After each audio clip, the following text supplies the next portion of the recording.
আমার স্বামী সন্তান রাইনা দেন, আমি আর কিচ্ছু চাই না।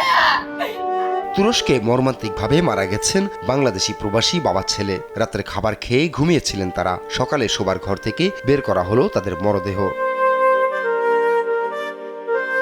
এই ঘটনা গেল বুধবার তুরস্কের কুর্দিস্তান আরবিল এলাকার। নিহত বাবা ছেলের বাড়ি ব্রাহ্মণবাড়িয়ার পৌর এলাকার মেড্ডা গ্রামে। পরিবারের সদস্যরা জানান 16 বছর আগে তুরস্কে পাড়ি জমান তারেক মিয়া।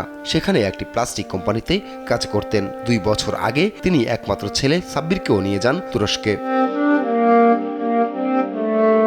জানা যায় মঙ্গলবার রাতে বাবা ছেলে সহ 5 জন রাতের খাবার খেয়ে ঘুমিয়েছিলেন শয়নকক্ষে। এরপর আর তাদের সাড়া পাওয়া যায়নি। বুধবার সকালে প্রতিষ্ঠান কর্তৃপক্ষ তাদেরকে অচেতন অবস্থায় নিয়ে যায় হাসপাতালে। পরে সেখানে চিকিৎসক তাদের মৃত ঘোষণা করেন।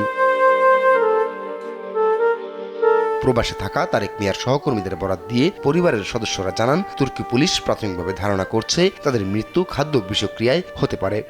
সকালবেলা উনি উঠে যায়, দেখছে যে কেউ মারা গেছে, কেউ জীবিত আছে, ছটফট করতেছে। তারপরে ওগো হাসপাতালে নিচ্ছে। হাসপাতালে নেওয়ার পরে আমার নাতিরা মারা গেছে, জামাইটা রুমের মধ্যে মারা গেছে, নাতিরা হাসপাতালে মারা গেছে। এদিকে বাবা ছেলের এমন মৃত্যুতে শোকের ছায়া নেমে এসেছে পরিবার জুড়ে। 1 বছরের ছেলে সন্তান নিয়ে দিশেহারা অবস্থা নিহত সাব্বিরের স্ত্রীর। আমার কেউই নাই, আমি ববের এতিম।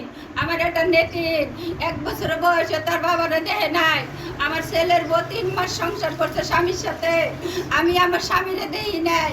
আমার স্বামীরা আমার দেওয়ার মতো সুযোগ করে দেয়। মরদেহ দেশে ফিরিয়ে আনতে সরকারের সহযোগিতা চান পরিবারের সদস্য ও এলাকাবাসী। আপন অপু, নিউজ ডেস্ক, দেশ টিভি।